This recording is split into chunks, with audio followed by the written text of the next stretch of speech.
Mga kapatid, China, no, tinitiktikan daw tayo. Kaya eto mga kapatid, bagong balita to, may nakita o may nakuha mga kapatid ang ating mga otoridad na isang spy drone, mga tol, underwater spy drone na galing daw sa China, mga kapatid. Kaya ang sabi rito sa report, no, tiwala ang isang eksperto na gumagana talaga yung ating comprehensive archipelagic defense concept, no. Malaking tulong daw yan mga kapatid para protektahan ng Pilipinas o ang teritoryo ng Pilipinas, ayon yan sa isang security analyst, dahil minamanmanan tayo mga tol. Tinitiktikan tayo ng China, no? Etong balitang to mga kapatid ay mula sa PTV Philippines at mamaya papanoorin natin to mula naman dito sa GMA. Ito, underwater drone na sa China umano na diskubre malapit sa San Pascual, Masbate.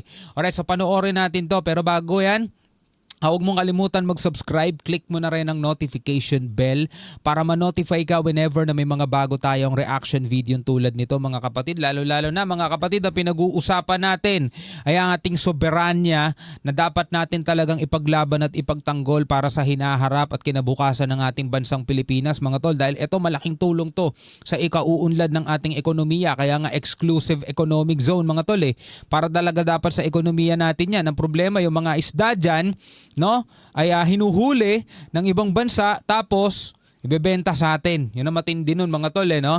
Anyway, wag na natin patagalin to, panoorin na natin to mga tol. Kumbinsido ang isang security analyst na malaking tulong ang comprehensive archipelagic defense concept para protektahan ang teritoryo ng Pilipinas. Ang detalye sa balitang pambansa ni Keith De La Cruz, pilotin ng Radyo Pilipinas.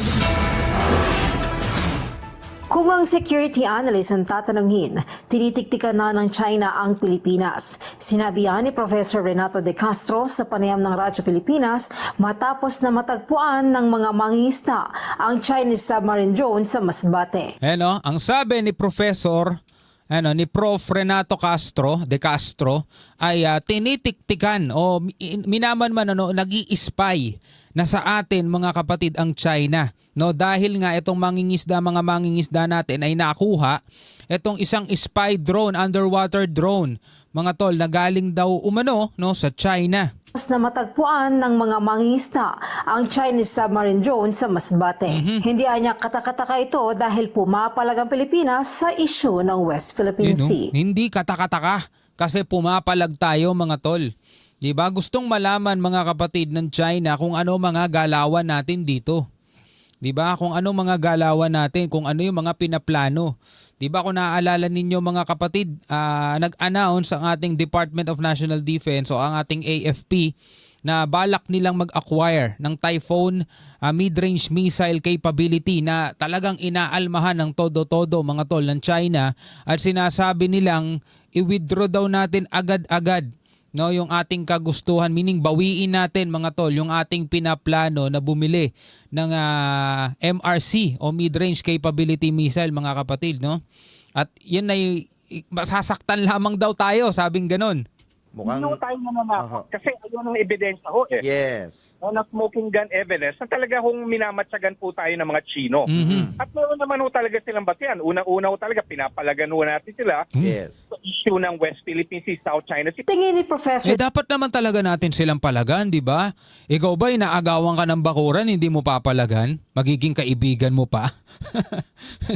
Loko-loko lang yung magiging ganun. Inaagawan ka ng property mo, tapos kakaibiganin mo na lang. De Castro, isa itong submarine warfare for operations ng China para matyagan ang water terrain at naval operations sa Philippine Sea. Strategic din kasi ang Masbate dahil malapit ito sa San Bernardino Strait. Tulad daw ng Luzon Strait na nag-separate ho sa Taiwan at Pilipinas. Tapos ho yan, ang pinakamalapit ho dyan, yung San Bernardino Strait. Between Bicol ho at yung Samar.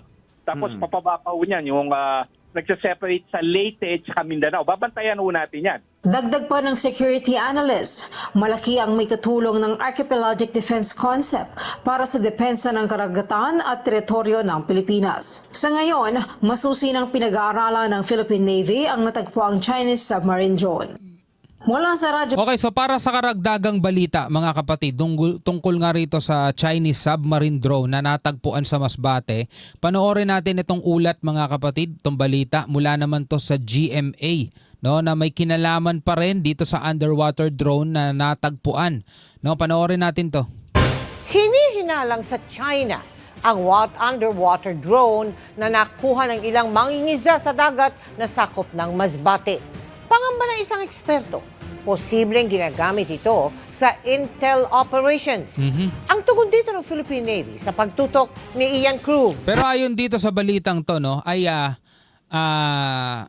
pinaniniwalaan o hinihinalang ito'y galing sa China. So, hindi pa nila kinokonfirma o kinoconfirm na itong underwater drone na to ay galing sa China, mga kapatid, no? Pero imagine, o isipin ninyo, sino pa ba ang bansang maaaring magpadala ng mga ganitong klaseng aparato o equipment, mga underwater drone, submarine, at ipapadala dito sa West Philippine Sea? Imagine nyo yan mga kapatid. Ito ba'y pwedeng ipadala ng Japan? Bakit nila gagawin yan? Kaibigan na natin sila, di ba? Ito ba'y gagawin ng Taiwan? Hindi rin dahil busy sila mga tol sa paninindak ng China sa kanila. Ito'y gagawin ba ng Vietnam? Aba, pwede, no? Pwede. Pero medyo hindi pa tayo sure doon. Pero ang pinakamalaking tsansa, ang gagawa talaga nito mga tol ay ang China, no? Pero panoorin pa rin natin to. Imbes na isda, ang malaking dilaw na bagay na ito ang nabingwit ng mga mangingisda sa dagat sakop ng Iniwaran, San Pascual, Masbate, umaga ng December 30. Nasa 9 kilometro lamang daw ang layo ng mga mangingisda mula sa Municipal Police Station nang makita ang palutang-lutang na bagay. Medyo nagulat po sir dahil nakatayo yung steel na parang poste sa dulo nito, yung nakausli yung kulay yelo na kinakabitan nito. At nung iahon nga nila, parang rocket ang forma niya na may pole sa dulo, yung parang pinaka-antena niya sir. At may palikpik ito, patayo po ito. Agad itong ipinagbigay alam sa munisipyo kaya sinimulan ng local police ang investigasyon. Nagpadala ng EOD team ang PRO5 para siyasatin ang nakita ng mga mangingisda na 2.72 meters ang haba mula nguso hanggang buntot. Safe sa explosive sir, safe sa hindi na siya gumagana. So, pero nasira may na. mga indicator na yung dulo na yun is still ay antena, tapos may parang butas siya sir na parang yun ang pinakamata niya during pang viewing niya. Sa inisyal na pananaliksik ng mga pulis, Ang very visible po sir na marking sir, yung HY-119, sinerch sa internet ng ating mga pulis at lumalabas nga po sir na this refers to Chinese underwater navigation and communication system. So hindi na to basta-basta paghihinala mga kapatid, no? Yung HY-119 nung sinearch nila sa internet mga tol kung ano yan ay eto nga refers to Chinese underwater navigation and communication system. Yun din ang nag-push sa atin para i-turn over na lang po ito sa ating kapatid sa Philippine Navy. ayon sa isang security analyst, kung sa China nga ang nasabing submarine drone, hindi na nakapagtataka kung bakit nasa bansa ito. Hindi na talaga nakakapagtaka, no? Hindi na talaga tayo magtataka. For military purpose po yan. Siguro for operation, tinitignan mo siguro yung underwater terrain para for submarine operations po. Tinitignan nila mga tol kung makakadaan ba ang submarine nila doon mga tol. Aba, bakit sila magpapadala ng submarine? Mukhang kakaiba yan. Submarine war, pero hindi ko na kinagugulat ho yan, no? So talagang mainit ang ulo ng China ho sa atin. Bad trip sila mga tol. Piko na sa atin yan. Sa pagkaka-recover ng underwater drone umano ng China sa Masbate, sinabi ni Representative Ace Barbers na hindi malayong matagal nang ginagawa ng China ang malalimang intel gathering sa loob ng katubigan ng Pilipinas. Muling iminungkahi ni Barbers na gawing EDCA site ang kanilang lalawigan ng Surigao del Norte para protektahan ang eastern seaboard ng bansa laban sa foreign intruders at smugglers. Ang Philippine Navy naman hindi pa raw masabi kung sa China nga ang nasabing submarine drone. Hindi pa natin masabi na na we need to do further analysis on it para masabi natin, matiyak natin kung saan galing, anong gamit noon, anong ginagawa noon. Pero kung babatayan daw ang kulay nito, hindi raw ito military drone. Sa initial description at nakita naman natin yung kulay niya, something like yellowish, yellow.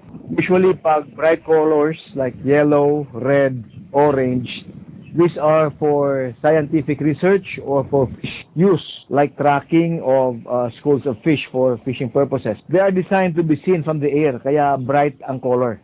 So hindi naman ito alarming. Sinusubukan pa namin kunin ang pahayag ng Chinese Embassy ukol sa nakitang submarine drone. Samantala, sinisiyasat ng mga otoridad ang ulat ng ibang security analyst na nasa Baho de Masinloc nitong unang araw ng 2025 ang tinaguriang The Monster na barko ng China Coast Guard na sinamahan ang iba pang barko ng Coast Guard at militia vessel doon. Ang monster ship ng China, mga tol, nasa Baho de Masinloc, namataan doon. Sa ating monitoring nung 3101, wala ka na monitor na any activity in the vicinity of Baho de Masinloc. So we are still corroborating yung mga reports ng ibang sources to really check. Okay, so inaalam pa mga kapatid kung para saan nga ba at saan ginagamit itong underwater drone na to. Ang sabi ng isang security analyst, tayo daw ay tinitiktikan o minamanmanan, pinag-aaralan ng China yung ating mga galaw. Ang sabi naman ng iba ay hindi naman daw to gamit ng military at aalamin pa kung anong purpose talaga nito, mga tol. So sa ngayon, eto muna mga report na nakukuha natin, no, sa mga balitang to. Pero isa lang ang tiyak, talagang hindi pa rin bibitawan ng China, mga tol, at mahigpit nilang panghahawakan ang claim nila sa West Philippine Sea na bahagi ng inaangkin nilang 10-dash line o South China Sea, mga tol. Pero isa pa lang din ang malinaw, mga kapatid, ngayong 2025 ay kailangan ipagpatuloy ng ating otoridad, mga otoridad, gobyerno, ang ating pakikipaglaban at ating paggiit, no, sa ating karapatan dito sa West Philippine Sea. Bilang isang Pilipino, ano masasabi mo dyan? Comment ka na lamang sa ibaba. Hanggang sa muli, ako nga pala si Shobal D. Peace out.